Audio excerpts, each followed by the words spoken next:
What's up, everybody? What's up? What's up? What it do? Shout out to Crew Excellent. It's your boy Justin Strickland, and I'm back. Hey, we missed last week. We was in Belize doing the Lord's work. And I was tired when I got back. I ain't gonna lie to you. So I ain't even call Nate. Nate didn't call me either for let the record show. Nate, I could have been dead. Nate didn't know.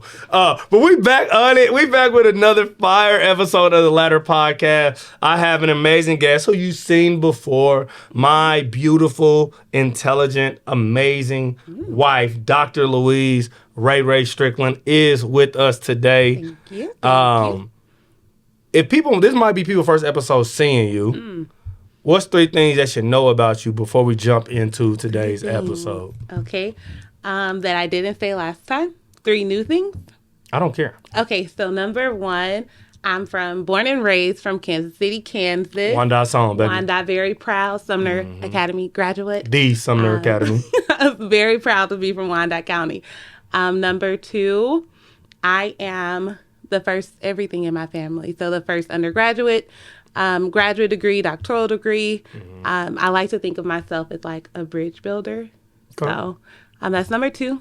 And number 3, I love the Lord. I love Jesus. Everything I do is rooted in that. And yeah, I'm proud of it. That's dope. And we got something very exciting to talk about that you have done here recently. But before we get into that, I want to make sure everybody knows why they're here. The Ladder Podcast exists. Sorry. The Ladder Podcast exists to talk about leadership, talk about how we can develop you, how we can take you from where you are to where you could possibly be. See, we see everybody as having a capability for leadership, and we want to just expand that capacity that you have, all right? So if you want to grow, you are in the right place. All right, join the crew. If you want to grow, join the crew.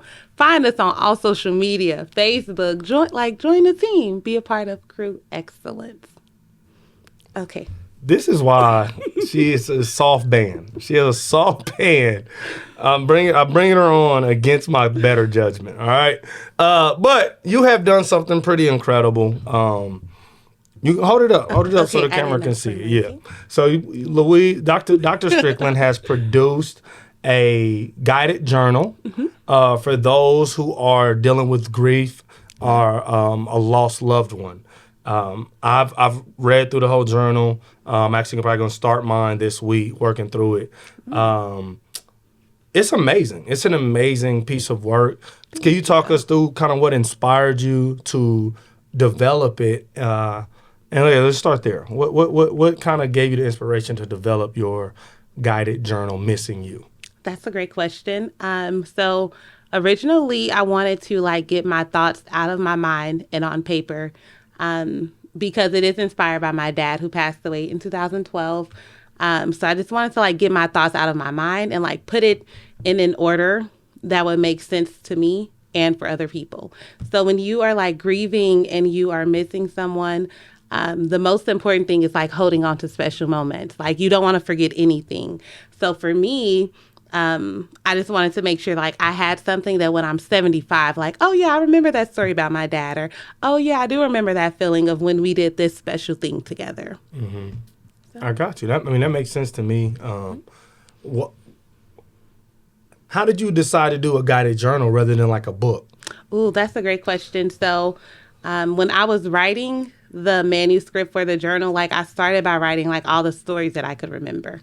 So when I was 8, this happened. When I was 12, he tried to teach me how to drive. When I was 17 and I was graduating and getting ready, we had all these moments together. So I started by just writing it, and it kind of felt like an autobiography, just kind of a history of my dad, which I think is great, but I thought it would be better to ask questions because I love asking questions, and I consider myself a really good question asker.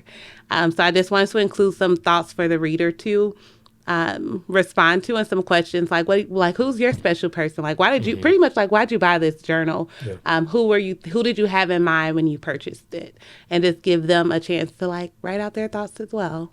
Yeah. And so for you, you said it's been about 13 years now since you lost your father, which I was there. I know how traumatic and how tough that was for you. Why now? I have the time now. Like, I knew that it was something that I've always wanted to write out my thoughts. So even on my like old laptop that I got when I was in high school, I would have documents of memories on that laptop of just like my dad or my cousin who passed away or my Aunt Velma who passed away. So I've always kind of like written those out. Like, I don't know if maybe I'm a bit of a historian where it's like I want to remember all the moments, which is why I take a lot of pictures. So now it's like, oh, Louise, you're done with your degree. You have the time to do it. So I actually started writing it last August. So I've started writing it almost about a year ago, actually. Mm-hmm. So I wrote it like August, September, and October because it was no better time like now. I don't have research papers. I don't have no dissertation to write or defend. Like, I had the time to do it. Yeah. No, that makes sense to me. Mm-hmm. Sounds like a great use of time. A lot of people in their spare time, I don't know, sell crack. Wow. You wanted to do something Wow. that would better the community, and I think that's amazing. What? I did know do that people those, not I do didn't that know in the their two free options time? were sell crack or create a guided journal. Those are not the only two options. But I am glad that I chose to write. Me too. I'm very glad about it. I've heard being married to a crackhead is hard. So wow. Who did you hear this from? Actually, it doesn't matter. You don't need literally, to know all that. It doesn't matter. Talk to my friends. You don't need. I don't give. I don't that need to know who information the away. crackhead is. No. Okay.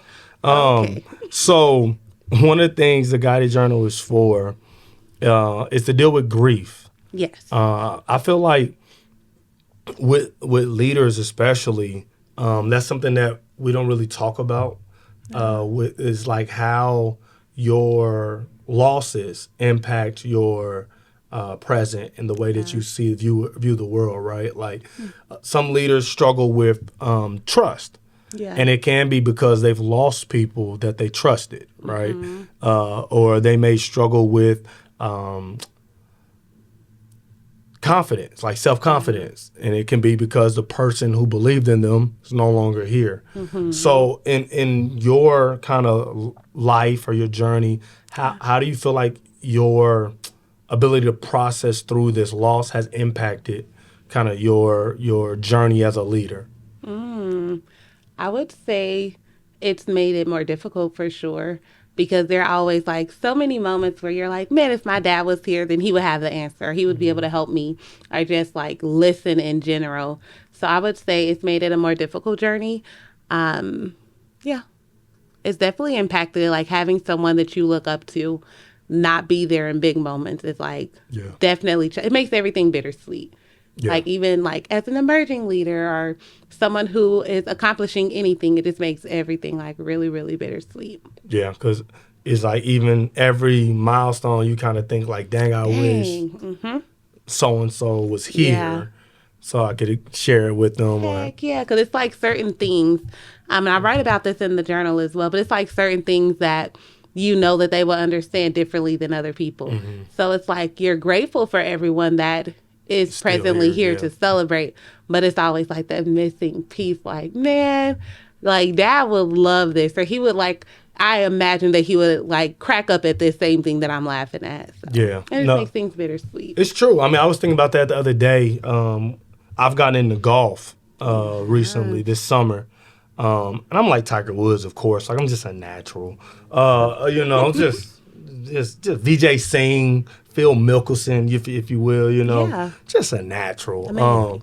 And I was out golfing with my pops, and he was like, the course we were golfing at, that it was a course that him and his dad used to golf at. My grandpa was going on to glory. And for me, it was like, dang, I like golf. I'm having a great time. I enjoy playing with my pops. I'm like, but dang, that would have been real cool if I could have played with my grandpa too. Yeah. Like if I had got into it early enough and I could have got to play with him, like that would have been cool too. And so, I definitely can understand kind of that bittersweetness because, like I said, I had a great time playing with my pops, but it was like, this might have been sweeter if I was playing with pops and old Hugh. Heck yeah. All right. So that's I think that's I can understand that. I think that's a human thing. Like I feel like sometimes we act like grief is beneath us. Like people act like grief is a weakness. Yeah. Right. But I honestly think you have a quote in here. Let me see. I don't want to misquote you.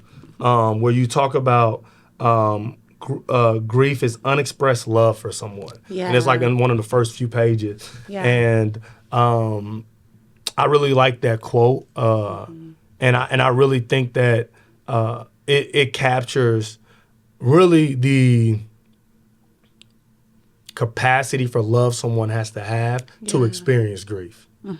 Right? No, I think that's absolutely true, because sometimes when we're thinking about like grief and healing, it feels like, oh, like I should be over it. Like I should be healthy now. Like I should be in a place where I could talk about it and not cry. But the thing about grief is like, no, like you love them so much that it's okay to still feel that way. Yeah. And I think, like you said, I should be healthy now. Yeah. In like a connotation like grieving is unhealthy, but I think it's the contrary. Yeah. Like grief is a part of being healthy, right? It's like as you are able to feel and be present, like you're able to grieve. Yeah. And That's true. it doesn't, and being healthy means your grief doesn't paralyze you. Right, but it means that but it also means that you're still a human.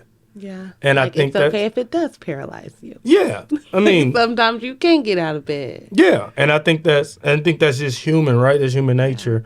And then you get up and you move on, right? Like you move to the next day, to the next moment, and you're still moving forward. But I think allowing yourself to feel is a part of being healthy. Like I think some people are. They are emotionally unavailable, right? They don't feel, and they're actually not healthy. Like in their mind, they're good. Like they're like, man, I don't get too high, I don't get too low. It's like, but you don't experience the anything. gamut of emotions. Yeah, you don't experience joy. That's a good point. You don't because you're avoiding sadness. Now you can't experience joy, right? And so, who is this for? So like, who can benefit from purchasing a guided journal, from Missing You, a guided journal to help remember and process losing someone special? Who can benefit from that? No, I think that anyone can benefit. Like we've all lost someone that meant something to us. So anyone. And I kind of wanted it to be like something that I can keep forever, but I could also pass on to someone. So like my nephews never met my dad, but like when they read it, like, okay, I had an idea of who he was. Yeah. So I think it's for anyone. And I tried to make it really gender neutral. It got a little tricky with the flowers, but men like flowers. So I feel like it's for anybody. Yeah. And I would, Go ahead. I would definitely say there's a role of or place of it on a desk of a leader as well.